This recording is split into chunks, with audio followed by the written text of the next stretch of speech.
RotoGrinders. Welcome to the DFS pregame show here on RotoGrinders. I'm Jordan Cooper, aka blenderhd, blenderhd. That's where you can find me on Twitter. And this is the show where we go over yesterday's slate. We talk a little bit about today's slate. We talk a lot about DFS strategy. I answer your questions. I show off some tools, give you some tips and tricks, and you click on the thumbs up button as always. But I still don't have any apple juice. I'm still out of apple juice. We didn't get enough thumbs yesterday. Didn't get enough thumbs yesterday for the apple juice to arrive. So we got to do an extra effort today. So hit that thumbs up button. Get me more apple juice. Hit the subscribe button if you're new. Hit the notification bell to know when we go live. I see you guys in the YouTube chat. Suki Singh, Daniel Hutchins, Jerome Lewis, Frederick Duke, Card Fan, Pug Daddy, Matt Mears, Hog Lauren, Sam Deal, Just in Sports, Travis Ratliff, C. Brisk, first round exit, Max Coach. See you guys in there, right? Talk a little bit about yesterday's slate. I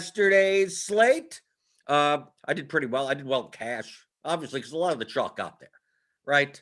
We got some Yankees, right? Stanton got there. Judge home run. Higgs, catcher for the Yankees. He hit a home run. That was good, right? Gio really didn't get there, but I mean, it didn't matter in cash games. Javier did fine, right? I mean, for the most part, I mean, the full Yankee stack didn't get there. I don't think so. I mean, LeMayo had 12, but really the whole stack. I mean, those three guys got there, but like Gio didn't do anything. Odor didn't do anything, right? Hicks, nothing much. Torres, 8 points. You didn't need them, right? But that was the chalk yesterday, right? We had yesterday was the chalky stacks yesterday were the Yankees, the Angels, and the Padres.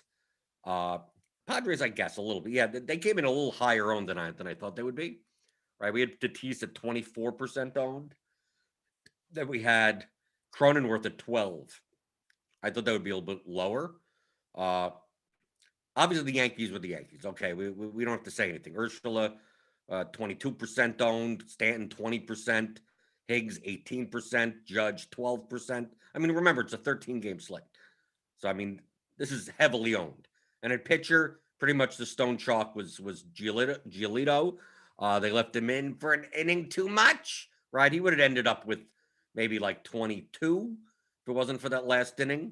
But still, it wasn't necessary. He didn't get there, right? Not many of the pitchers did all that great. I mean, Javier did the best, I think, out of the bunch. Ian Anderson, right? Okay, you pretty much needed him. Garrett Richards actually got a 33. He was 0.6% owned. But I mean, pretty much the chalk was Gio, Javier, Quintana, right? And then we had some going down to Montes or Aaron Sanchez, I guess. I played some David Peterson, you could see here. Scherzer, on the other hand, he was 19 point. He was almost 20% owned.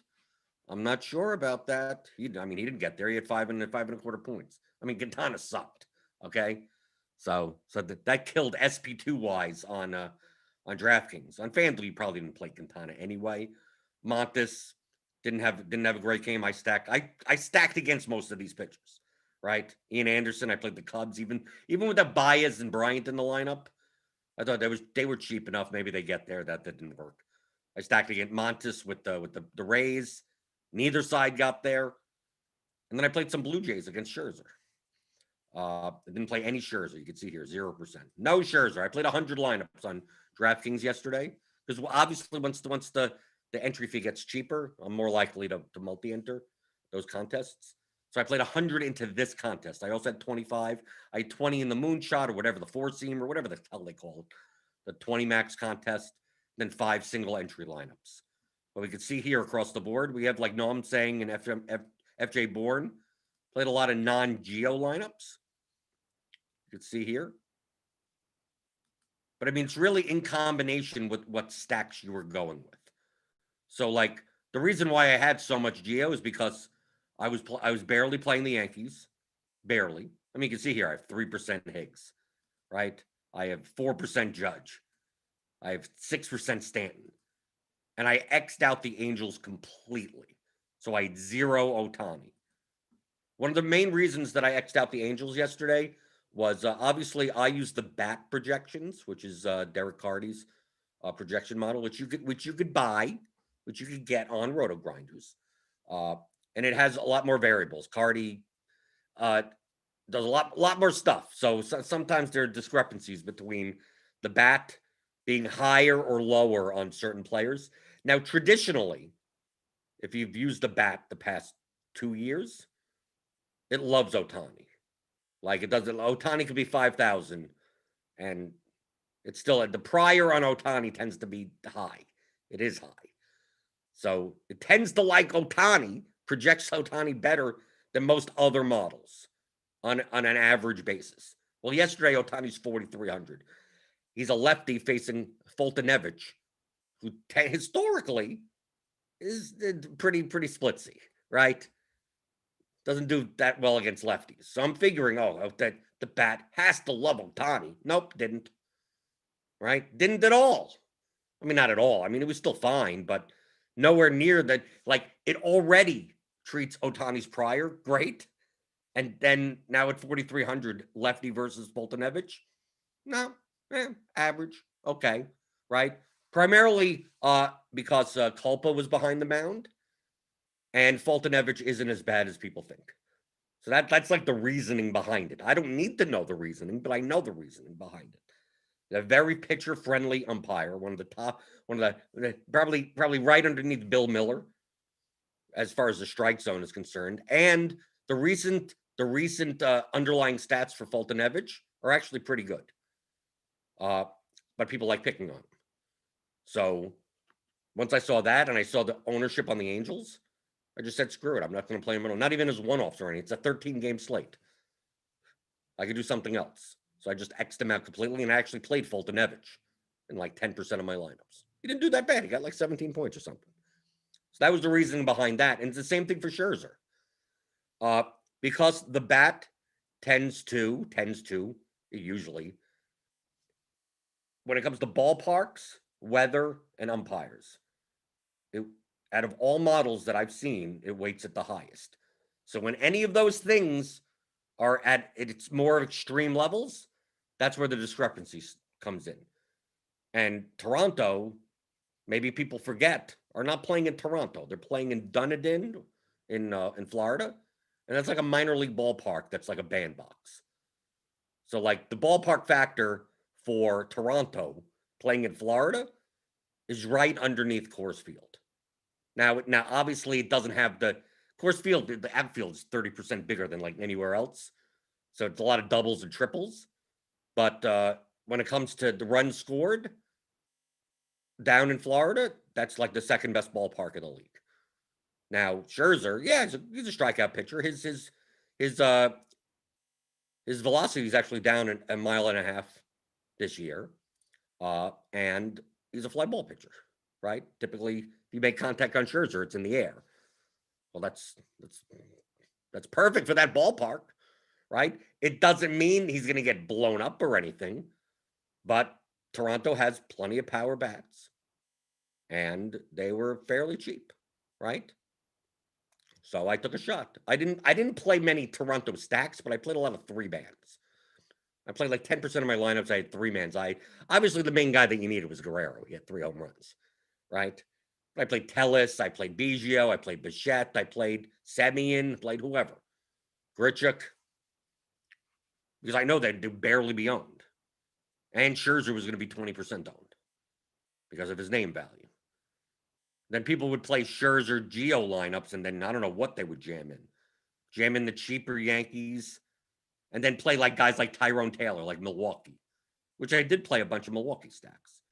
Taylor, Garcia, Bradley, Narvaez, whatever, whoever's in their lineup. Then I also played a lot of Nats. My Nationals were my number one stack yesterday. So Trey Turner, Yadi Hernandez, Zimmerman, Orbell, they're both first base eligible. Schwarber didn't do much, right? Avila, that catcher, not really. That stack didn't get there.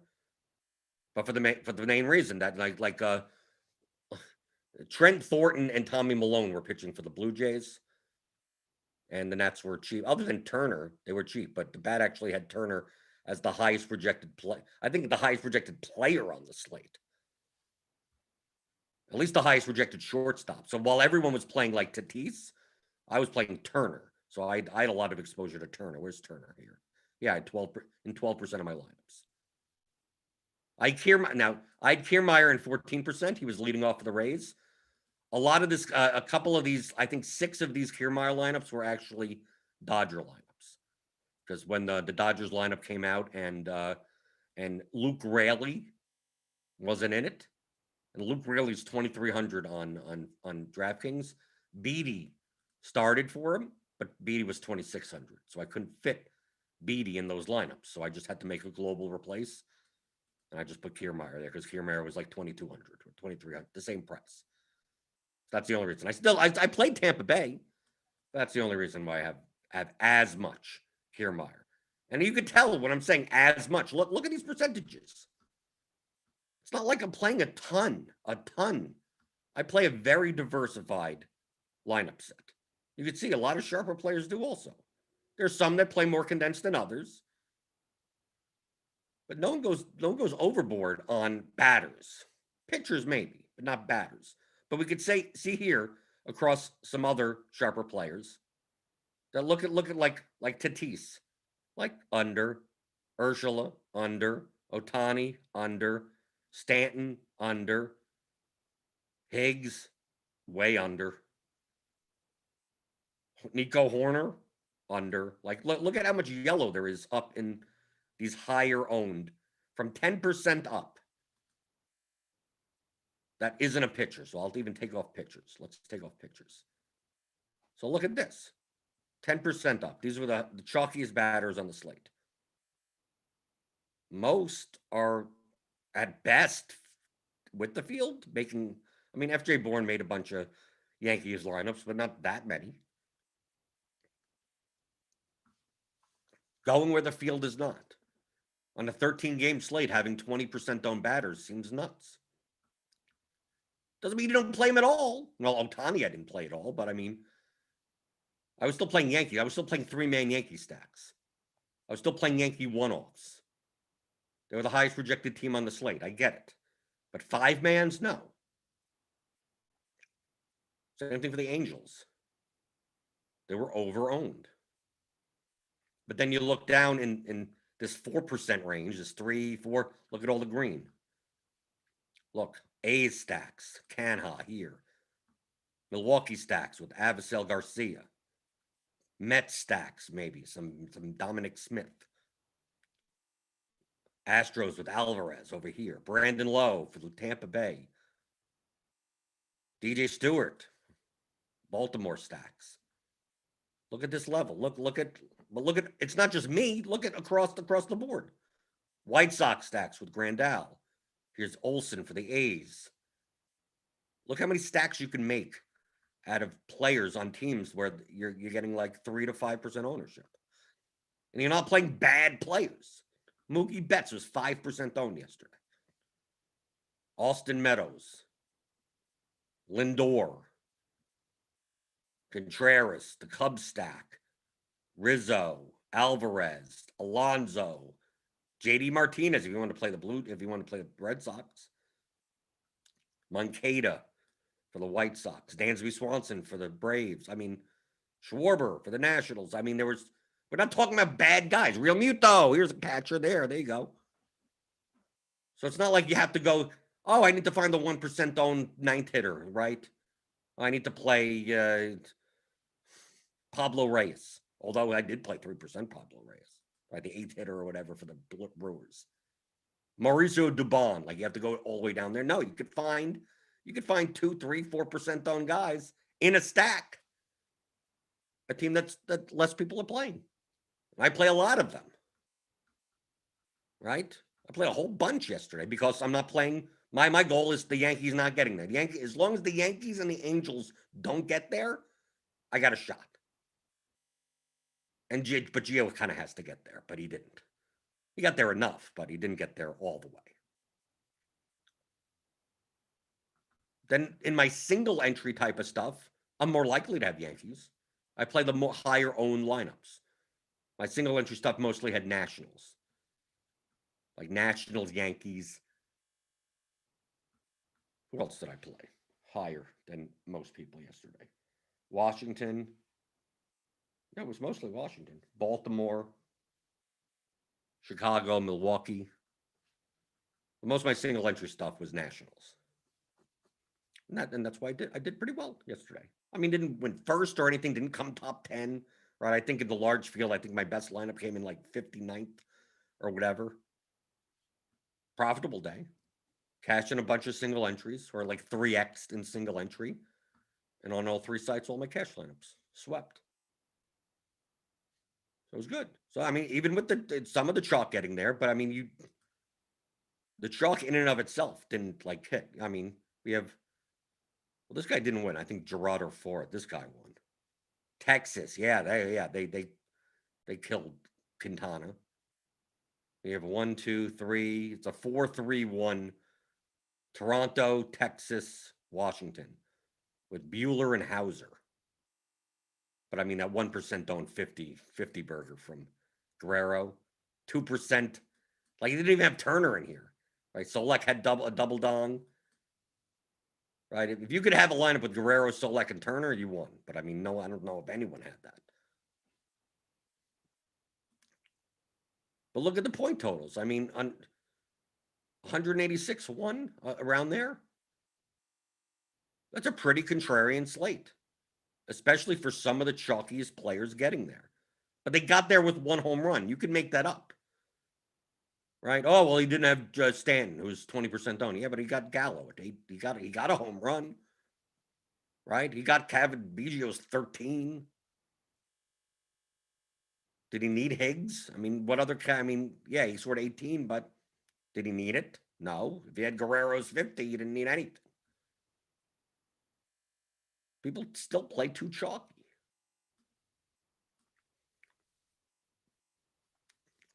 Ryan Edwards asks, hey, Jordan, when stacking, are you more likely to use the starting pitcher from the team in your lineups? Or if it happens, if it happened? Yeah, if it happens, it happens. I guess there's some small positive correlation there. That if the stack goes off, most likely they'll win. But that's all it's correlated to, if anything, the win. Not the pitcher's performance. I mean, we've seen games 12-8, right? You stack the team with 12 runs, but you still have the pitcher that gave up 6 on the other side. So, like, the actual performance doesn't really matter. Just those win points, which most of the time pitchers are less than half likely to get the win to begin with. So we're still talking about less than 2 points. Then maybe it's correlated what? Maybe the R is what? 0.2, 0.3? Maybe, at best. Maybe 0.3, 30% or something of 2. I mean, we're talking about maybe correlation of what? Third of a point? Half of a point? I mean, yeah, it's better than nothing, sure. But it's at that level where if it happens, it happens. If it doesn't, I'm not gonna force it or anything.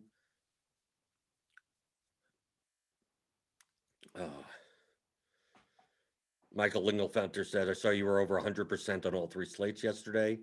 You were playing the same lineups. What did you do to get 125% ROI on FanDuel? Well, I enter it in small field GPPs. Especially later and like right before lock. Like 15 minutes before lock, you could find those like $1, like 297 man, like single entry, the sack bunt or whatever. There's a $2 one. I don't know what it's called on FanDuel. A lot of times I enter my cash lineup, and if it's going to possibly overlay or at least get a little bit of rake reduction, I just throw it in there. It represents such a small fraction, less than 1% of my volume. So whatever. Yes. Is it the best type of lineup for a 300-man contest? No. But if I'm only going to pay like 3% rake or less, then who cares? Okay, whatever. Throw it in. So yeah. So I think there was a $10 one that overlaid. Barely. I mean, like, it was like a 58-man contest. I think it filled with like 48 or something. I think my lineup won that contest. So that gets you not double your money. That may get you 5x, 10x on that $10. So that's where the ROI could be over 100%. Paul Adair, I capped my max lineup ownership at 140. Ran lower owned stacks. White Sox, Diamondbacks, Orioles, Mets, Cardinals, Giants, and 20 max. Didn't do great. Oh, well, try again. Yeah, well, you picked, right? You picked some stacks and see what happens. I played the White Sox. I played the Orioles. I played the Mets, and I played the Cardinals. The Diamondbacks and the Giants weren't in my pool. I mean, you could have played. There's nothing wrong with it. They didn't come up high enough. So at some point, I got to cut it off, right? But most of those stacks, I actually didn't. Baltimore, I played a bunch of. Let's see, Baltimore. So I didn't play much of the other ones. White Sox. No, the other ones I had a couple of stacks of, but not much. Let's see. Nate Branshaw, did you play any Texas versus a Chalky or Quintana? No, I played Quintana. That's what I did. Since I was already building a lot of lineups that didn't have Yankees or Angels in it, I saw no need in those lineups to be even more contrarian. So I'll just play the chalk pitchers in those lineups. The best projected pitchers. Gio, Quintana, Javier. That's what I did. If I decided to play Angels or decided to play more Yankees, then I may have considered the Rangers and made Rangers lineups and played less Quintana. Could have done that. It was a decision I had to make with Ian Anderson and the Cubs. Do I play Ian Anderson or do I play the Cubs? I chose to play the Cubs. Oh, well. That's the way it works out. Johnny Ortiz, quick soccer DFS question.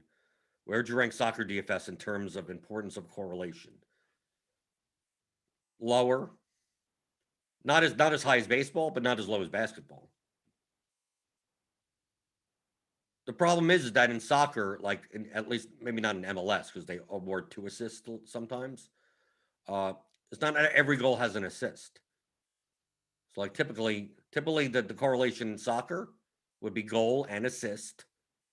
That could come from anyone. There's no specific person. And then defender and goalkeeper, because they both have clean sheet bonuses for a shutout.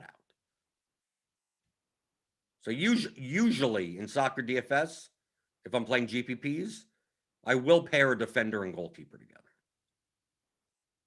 There's a lot of times the defenders are there could be 12 defenders on the slate. They're all about projected the same. So when in doubt, just pair with the goalkeeper, right?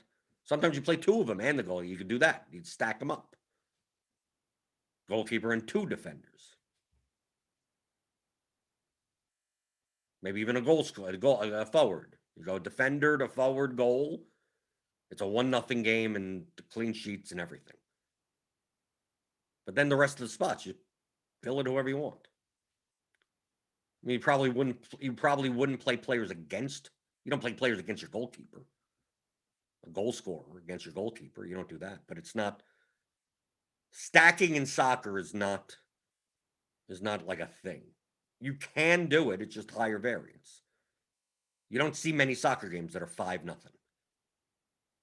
That stacking six guys from a team, or you score enough points. Now there's some games, some in the international games. Sometimes you get Germany versus the Faroe Islands, and the line on the game is 6.5. And it's not 6.5 because it's going to be 6-1 or something. No, Germany's probably going to score 6, 7, 8 goals. Then now everyone's now you play 6 guys from that team. But most goal lines in soccer are 2.5. And then they also have substitutes. So, yeah, sure, a guy can come in and score a goal, but no one rosters those guys. So no. So correlation is not that important. There is correlation, but it's not the be-all end-all of anything. Janice Sandy says, Jordan, I think I remember you saying that you don't like playing 3 outfielders from the same team. Is this still true, and why? Still learning. On DraftKings. On FanDuel, you could do it. On FanDuel, you don't mind because you have a utility position. On DraftKings, there is no utility position. Outfield has the highest opportunity cost. Because you could roster 3. And let's say on yesterday's slate, there's 13 games, 26 teams. Okay?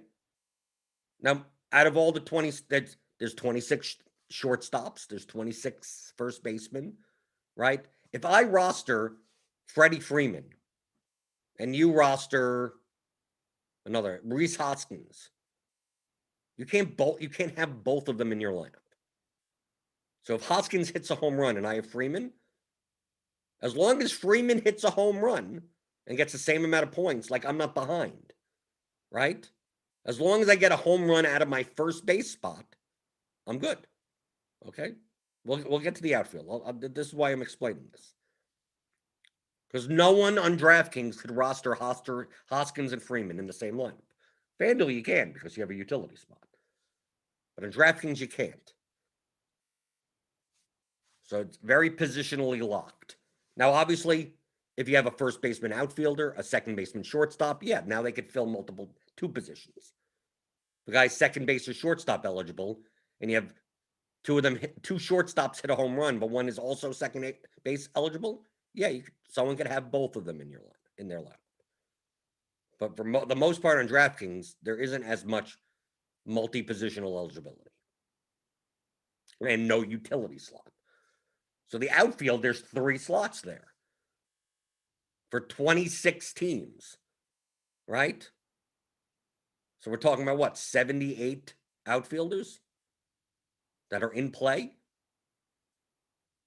What are and you whatever 3 highest scoring outfielders could be rostered, no matter what teams they're on. Right? So yesterday, I mean, if we take a look at outfield yesterday, I don't think any outfielder went nuts yesterday. I don't think so. Let's see.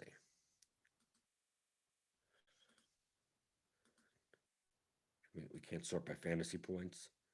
Tyrone Taylor, 24. Gallo had 18. No one really went nuts.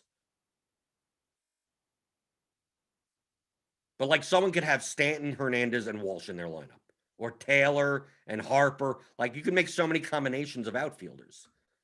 So if you stack with 3 outfielders from the same team, you're locking yourself out from so many other outfielders that if one of these outfielders puts up a 34-point score at decent enough ownership, someone will have a 4-3-1 lineup or a 5-1-1-1 with that guy in another stack that beats you. So if you stack with 3 outfielders, you're hoping that the scores are actually low on that slate, that it doesn't matter that you may have a 5 in an outfield spot, or that all the 3 outfielders from that stack do well. There's more opportunity because there's more outfielders that could beat one of your guys' scores. So if you're building with 3 outfielders in your stack, you're locking yourself out from any of the one-offs being an outfielder. And there are a lot of good hitting outfielders. So that's the main reason. Doesn't mean you can't do it. Just less inclined to do it. Chris Galligan asks, Jordan, have you noticed much of a difference on FanDuel this year with their new roster rules? Yeah, it's easier to make diversified stacks now on FanDuel. Easier. There are more stack combinations. Because depending on the slate, especially in these small to mid-sized slates, 5 to 8 games, if you do 4-4 and you set your minimum salary at $49.5 or something or whatever it is on FanDuel, 34.5, you can make, and there's only a certain amount of combinations that do that. But once you add in the utility, which was already there, but once you add in the multi-positional eligibility, you can make a lot more combinations, which I don't mind. So now I can make 4-4 lineups and say for 4-3-1 lineups. So many more different types of them that you couldn't do before because of multi-positional eligibility. Because someone's eligible at second and third. So now I could play the second base one-off or the third base one-off in that lineup. I'm not locked. Because let's say, I mean, like the guys that are like automatically, like Corey Seager, like if you play a Dodger stack, you're going to be filling your shortstop spot, most likely, right? Padres stack, you're most likely filling a shortstop spot. They're single positional eligible. But we have some teams with multiple positional eligibility. You can make a lot more combinations. So to me, that's the biggest difference. I never liked FanDuel that much with the 4-man stacking because 4-4 lineups. There's some slates that you take like the top 8 projected teams and make as many 4-4 lineups, and you almost can't unless you're going way under the salary cap, right? You're purposely paying down a pitcher, right? You go, I'm going to mix in all the pitchers and leave 3,000 on the table. You could do that. But you get to the point where you actually have to think about duplication, right? You're on a 6-game slate, 7-game slate. It's like if I make 4-4s, like it's quite possible that some of my lineups are actually duplicated 4 or 5 times.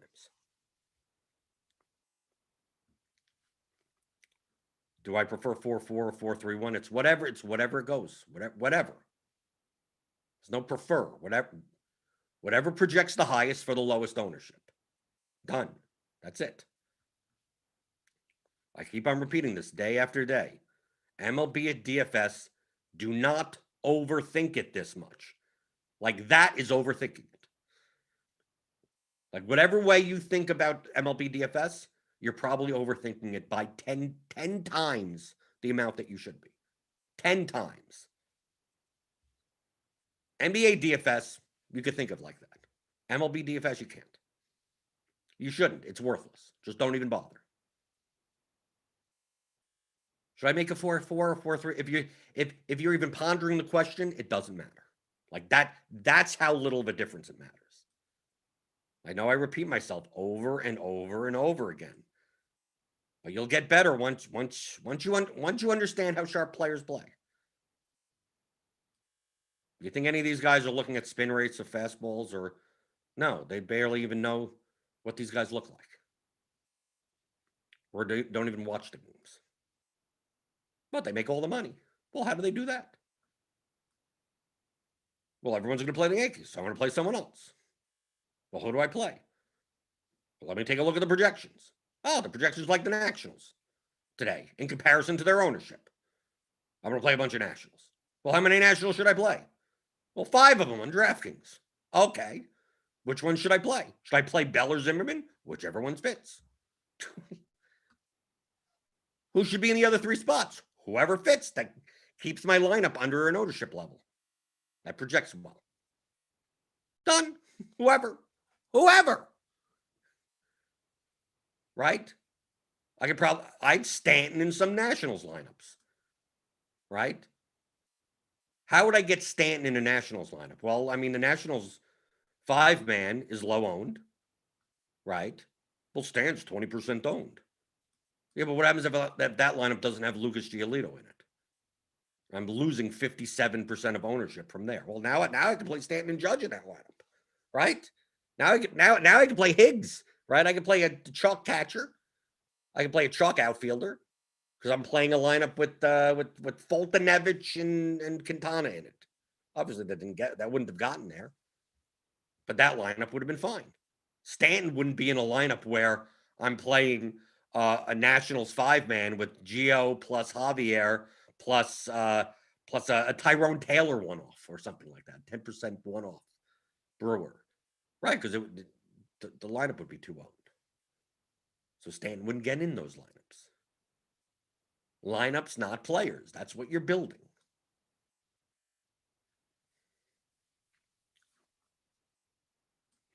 So which one do you do? Whichever one you want. They're all about equal to each other. Now, if you ran out a sim or something like that, maybe they wouldn't be exactly equal. No, you'd be directionally right. There's one thing yesterday in the RotoGrinders Discord.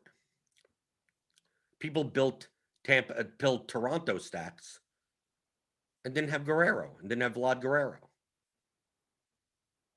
How do you build Toronto stacks and not have how do you build 10 Toronto stacks and have 0 with Guerrero in it. That means you screwed up. That means you don't know how to use an optimizer properly. But what would be the reason? This is when optimizers go bad. But it's not really the optimizer's fault. It's the user's fault. It's always the user's fault. Remember, the optimizer is a calculator. The reason why, if you went in yesterday into Lineup HQ or any optimizer or whatever, and went in and you said, I'm going to play 20 lineups and I'm going to play all 20 Blue Jay stacks. 5-man, just give me 25-man Blue Jay stacks. You would have gotten 0 Vlad Guerrero in your 20 lineups. Why? Oh, the optimizer screwed me. No, it's not the optimizer's fault. That's what you told it to do. To give you the best median projected lineups for a 5-man Toronto stack. Now remember, yesterday, Guerrero was like 5K or something, 4,700. Tellez was like 3,400. They both play first base. They both are eligible at first base.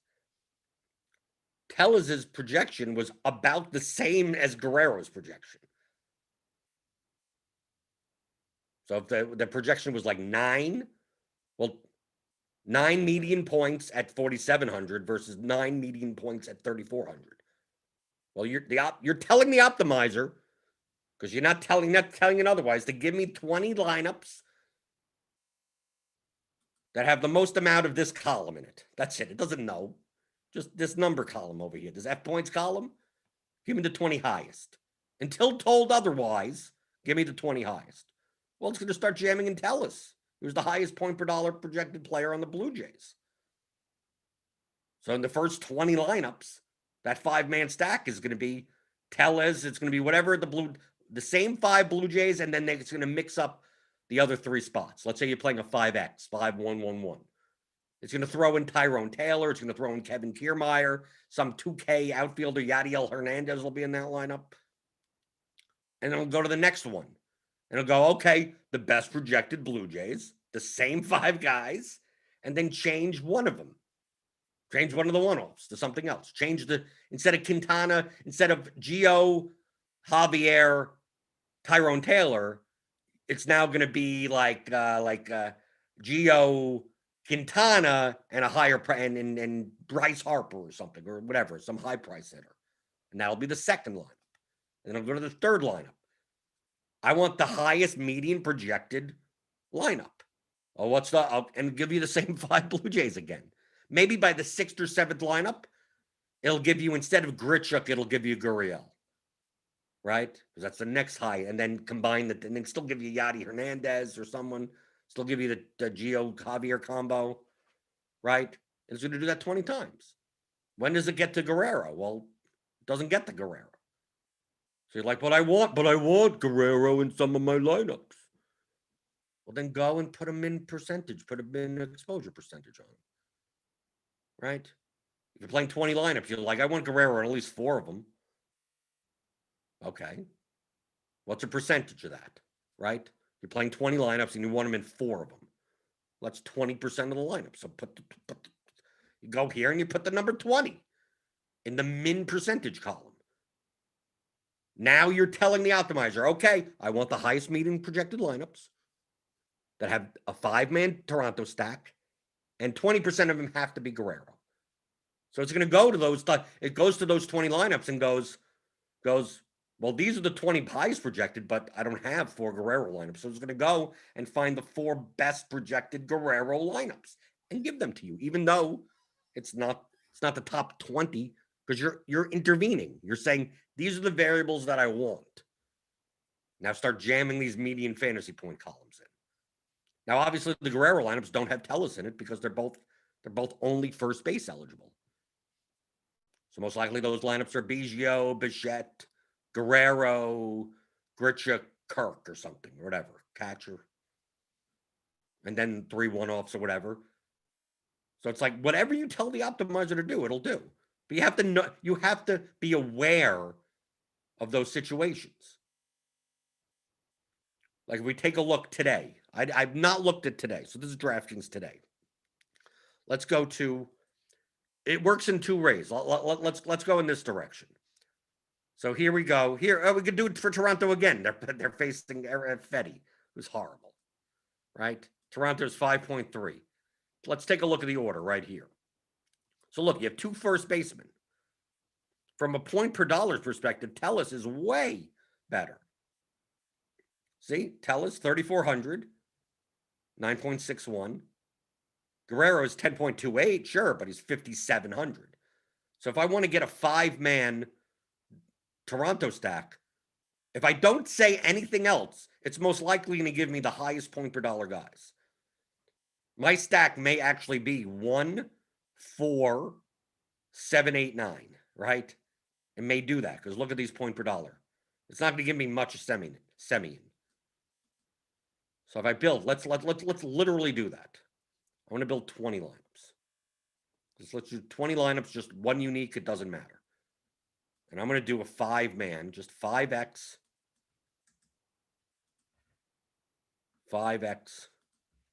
Toronto stack.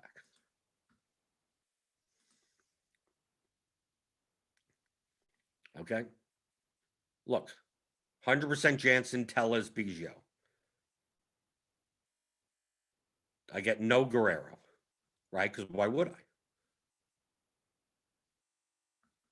But if you didn't pay attention, if you like don't know how math works, right? You barely get any Senate. You don't get any Semien, right? Because you're getting Bichette there, right? Toronto lineup kind of well because Semien's the second baseman. It doesn't project that well. But you're playing 20 line. Then Semien hits 2 home runs, and you're like, well, I don't have any Semien. Well, let's do the exact example that I showed before. You put 20% in, right? I'm telling it. I don't care if it's not the highest projected. I want Guerrero in my lineups. So I'm going to build 20 here, right? You go down here. Here's Guerrero, 20%, 4 lineups. You can even take a look at them. Rodon, Glasnow, Jansen, Guerrero, Panic. See, it's still trying to jam in the highest point per dollar guys, which are at the bottom of the order, right? You have Pat Valleca as a one-off. Do you want that? No. Well, then do something about it. Okay? So you can't just go in and say, just give me whatever it gives me. I mean, you could, just don't complain about it. That's what it's doing what you tell it to do. Let's say you don't want to have Danny Jansen because he's 2K and he's a catcher. Catcher's typically a weak position. So you're like, well, now I'm going to have Danny Jansen in all 20 lineups because he's the highest point per dollar guy because he's 2,000. Let's say you at least want to have some non-Jansen lineups. So maybe you cap him at 80%. You don't mind him in most of them, right? Maybe. Do you want Joe Panic in all of your Toronto stacks? No. Maybe you only want him in 20%. So there you go. So now I'm setting max percentages on that. Then I run it again. People that have high point per dollar values, the optimizers, obviously, because it's trying to give you the most amount of median points, it's going to jam more of those guys in. Guys that have lower point per dollar value, they still have high ceilings, right? We saw Guerrero. It's just that he's expensive. So his median projection is not as good for his price. So mathematically, the optimizers just, I'm just doing math. I'm not going to use this guy because there's a better 5-man combination that has higher median fantasy points. So you have to tell it otherwise. So look, I set Panic. Panic's only at 20% now. I made sure I have at least Vlad Guerrero in 20% of my lineups. Danny Jansen at most in 80%. So I have at least 4 lineups that don't have Jansen in it. So I'm making 20 Blue Jays 5-man stacks. Look, I even get a 3 guy here, right? Odor, Torres, Stanton, right? Pat Valleca as a one-off. Do you want that? Do you want Pat Valleca as a one-off? The answer is no, then take him out. Do you want to make these types of lineups? Rodon, Glasnow. We have two pitchers, Right. Rodon Glasnow is in all of is in all of your lineups. Maybe you don't want 100% Rodon. Maybe you don't want anything more than 60 of either of these two pitchers. Well, you set a cap on them. They're obviously the highest point per dollar pitchers, so the Outfielders are going to jam them in unless told otherwise. So let's say I set them at 60%. Let's say even 80. Let's say we don't mind. We don't mind a whole bunch of this. Let's look at Marquez here. They'll run 20 again. Right? Now we're getting some Alex Wood in there. Still have 100% BJ. 100% Odor. Do you want 100% Odor one-offs? Because we're using the bat projections. There's no way a $3,500 Odor batting fourth is not going to be jammed in there. Do we want 100% Odor one-offs? No. But why? Why is it happening? Because Odor has the highest point per dollar projection. So the optimizer's looking to optimize for that number until told otherwise. With the concessions, the optimizer wants to give you as much tell as a no Guerrero, but you're telling it, I don't mind lower numbers as long as it adheres to the variables that I put in. So maybe I don't want Odor in all of my all 20 lineups. Maybe I only want him in 20% of my lineups. Do I want Kevin Biggio in all of my Blue Jay stacks? Maybe not. We're going to have a diversification. I'll put that down to 80. Gurriel, maybe 80 also. Just make sure we get some diversification. So we only have 20% panic, though.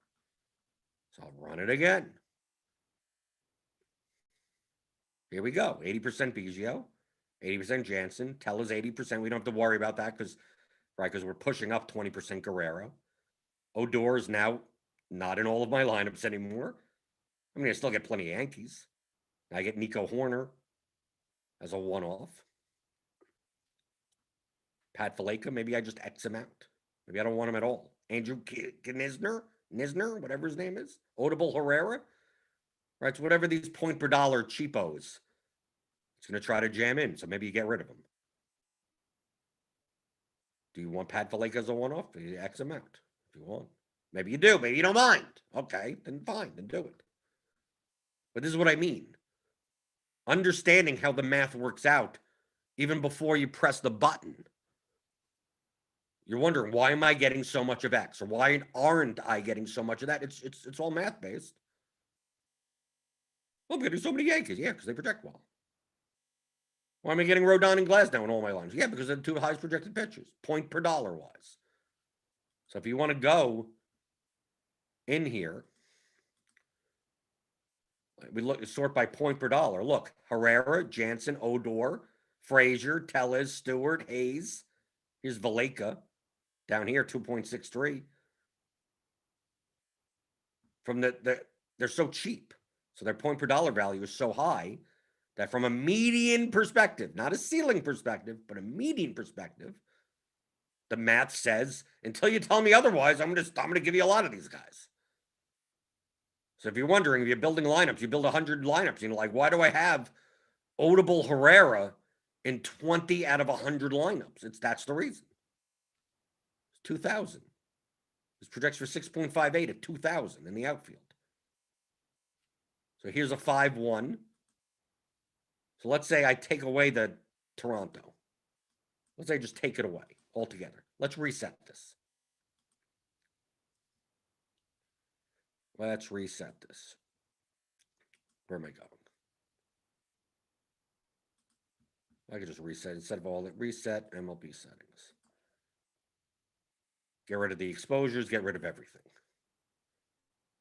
Okay, we got that done. Okay, I'm going to produce 100 lineups. 100 lineups. Keep the salary 49.5, whatever. One unique player. That's fine. Let's go to the stacks. Let's make 5-man stacks with 3 one-offs at 100%. And I don't care who it is, right? So I'm just building whatever. I still have to modify my player pool. I'm telling you what to do.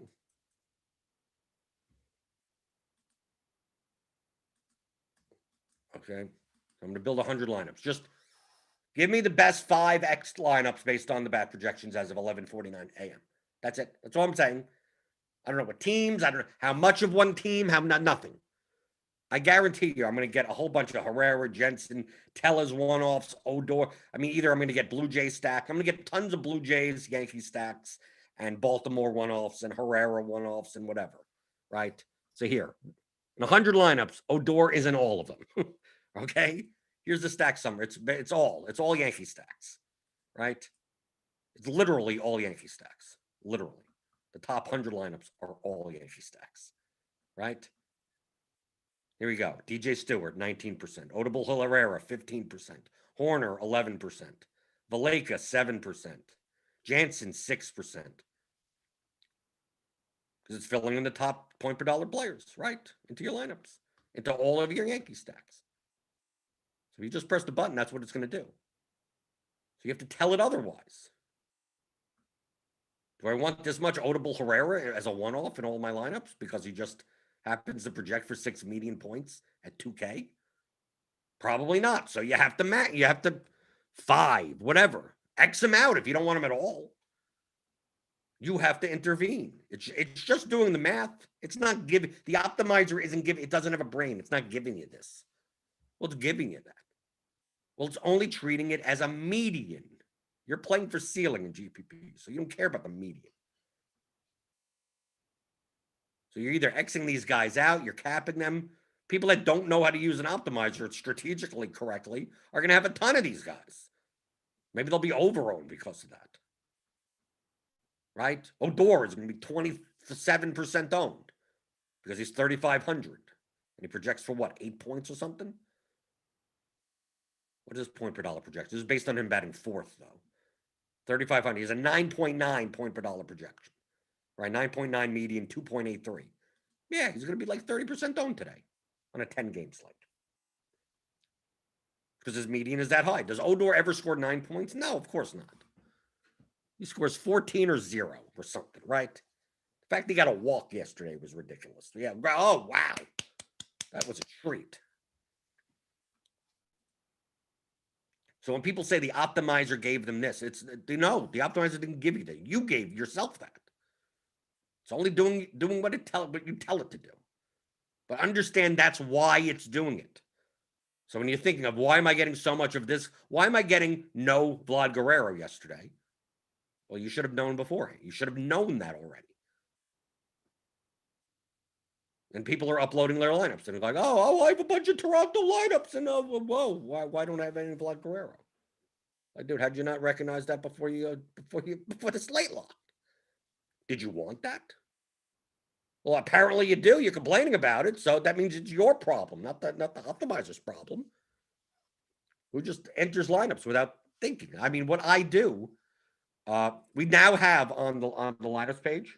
This is not really that much of a feature. You can now sort by any of these categories. They don't show the little arrow here, so you wouldn't have known. So typically it would always show by count. So like how much you have of someone, right? So you could sort by up or down, right? Oh, up or down. Projected ownership, up or down now. But you could also do by team, up or down. I specifically requested this because of what I do. Right? Team up or down. Because now I could go through and make sure that I have certain guys. It's easier this way. When you couldn't sort by this on the My Lineups page, it made it much more difficult. So like yesterday, I made Toronto stacks and I sort by my lineups and I go, are there any good players that are just not showing up? I saw that because of Brad Miller or whatever, I wasn't getting enough Hoskins. I played a couple of Phillies stacks, but I had like 6 Phillies stacks and only 1 had Hoskins in it. I'm like, that, no, I don't want that. So I bumped up, I put him min ownership on him, min exposure. That's what I do. I go through, or you go through, and in my Brewer stacks, I had Tyrone Taylor in like literally in all of them. So it's like, oh, I'm playing 14 Brewer stacks, and I've Taylor in all 14. Now, maybe I want that. but maybe I want a little bit more diversity, some non-Tyrone Taylor Brewer stacks. So I put in a cap, a max cap, just to make sure to get a little bit more diversification. So it's not just giving me the same 5 players. It's going to give me the same 5 point per dollar players. So going through. So this is easy. So now I could sort by this, and I could just go through and go, why am I not getting enough of this guy or enough of that guy? And then put in some mins and maxes. Can I even go back? Can I go back to yesterday? Let's see. Does it save my stuff from yesterday? I don't even know. Let's see. Let's see if it saved my DK slate from yesterday. Historic. No, it doesn't save. It doesn't save my exposures or anything. Or did I reset everything and it doesn't matter? Did I do it to myself? I guess I did it to myself. Oh well. Let's go today. But I do. That's what I do. So like that build button, I build like 20 different times till I get the lineups that I want to play. Not just like, I'm going to put in some numbers and press the button and whatever it gives me. Why do I have 71% Odable Herrera? And why do I have 48% Odor? This optimizer sucks. Like, no, it's the math. You told it to give you that. You told it. You were the problem. Let's see. Let's see, going through some of the old whatever. Let's see. Whoa, going through. Daniel Hutchings, Jordan, do you think the edge in MLB might be smaller than in other sports because it's harder to make truly tellable lineups? Maybe a little. The variance is higher, so like yes, so it's gonna even a bad lineup could win in MLB. But I think over a large sample size, I think the edge in MLB is maybe even higher than NBA. Even using the same projections. Because look at the things that people do. Look, I explained. I went through all of this. This is stuff that people still do wrong.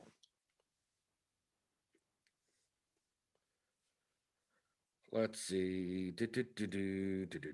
Oh, Brandon Sailing says, hey, Jordan, I just wanted to say thank you. You completely changed the way I viewed and thought about DFS. Last night, I finally put it all together and took down the 200K rally cap. You took it down? Brennan Sailing? Is that you up there? Was it one of these lineups? One of this? Well, congratulations. This is the rally cap, right? You took it down. We didn't have an update. Like this still shows some PMR left. Who won this? Someone. I thought Jared Farr won this. That's what I thought. Are you Jared Farr? Well, whatever. Congratulations. Let's see. Nate Branchard, you're more likely to only play 9 hitters on home teams in a stack. Well, they tend to the lower order hitters of a home team tend to project slightly lower as it is. So it already is taken care of in the projections. But from a ceiling perspective, yeah, I'm less likely. Because you have to think ceiling-wise. If they put up 12 runs, most likely they're leading into the 9th inning. And the lower order hitters are less likely to get an extra at bat. But still, if they put up 12 runs, the lower order hitters probably got 4 or 5 at bats as it was. So it's not like there's a trade-off there. But no, I'm less likely. Doesn't mean I don't. Depends on their price, depends on the position. Right? I'm less likely to, but I mean, the projections already take care of that. If it happens, it happens. Remember, I'm building a bunch of lineups, whatever. If the lineup makes sense, it makes sense.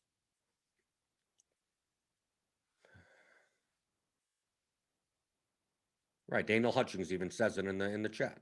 Right. The plate appearances are already built into the projection.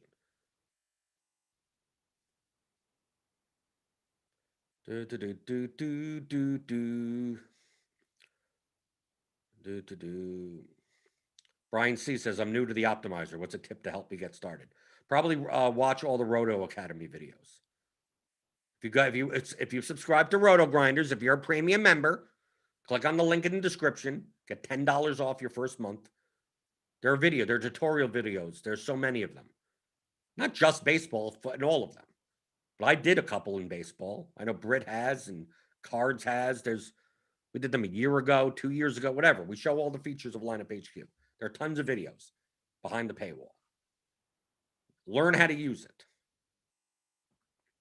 So there's the experiment, if anything. Let's see. Anything else before we get out of here? Paul Adair, in 20 max, is there ever a point where using too many pitchers is bad? Or if a one-off pitcher makes a lineup construction work, it's okay. It's lineups. You're talking about diversification. That's not a strategy. Use whatever line, whatever. If you're using the same 2 pitchers in all 20 lineups, that's fine. The lineups make sense. Just understand that your portfolio is now higher variance. If one of those 2 pitchers bombs, all 20 of your lineups are dead, which is fine, right? It'd be dead, or they all do great. So just a higher variance. It's just like, how many stocks do I buy? Well, you could buy one stock and have that be your whole portfolio, but if that company goes out of business, you're dead. If the company goes to the moon, you make a lot of money, but typically most people diversify for to lower their volatility. It doesn't make it correct or incorrect. It's just risky versus safe. Okay. Let's see. I think we're done. I think we're good. I think I taught enough. Was that enough? I'm probably going to have to repeat all this stuff next week or tomorrow, right? You watch this every day. You feel like you're watching the same show over and over and over again. Whatever. If it reinforces we get new people in, show some stuff off, whatever, right? It's not that hard. There aren't that many things involved in this. It's not that hard. Most of the work is done for you. Sign up for RotoGrinders Premium. Get the projections, player projections, ownership projections, slate IQ. This is what I use. It's not like I'm doing anything. It's not like I'm doing anything that people don't have access to. I'm using the same thing. I paid for RotoGrind. I paid before I did this show. Before I was at RotoGrinders. I've been here for just next month will make 2 years. I've been a host, contributor to RotoGrinders. I've been playing for 5.5 years. Those other 3.5 years, I paid for RotoGrinders. I used the tools. So it's like, I'm not like saying, oh, I'm the buy this stuff, the stuff that I don't use. It's like, no, I literally, I'm showing you exactly what I do. I use the same exact things that you could. So click on the link in the description, hit the thumbs up button, get $10 off your first month of RotoGrinders Premium. Go to theoryofdfs.com, get my 15-hour audio masterclass. Learn about more of these concepts. And we'll see what's happening today. It's a 10-game slate. Pretty good. Yankees chalk again, which means I'll probably have less of it than the field. Right? Probably. Let's see. Will the 5-man get there today? Right? Will Odor bat 4th and be in everyone's lineup and disappoint everyone? We'll see. We'll find out tomorrow. Because I'm here. Every Monday through Friday at 11 o'clock in the morning Eastern for the DFS pregame show on RotoGrinders.com.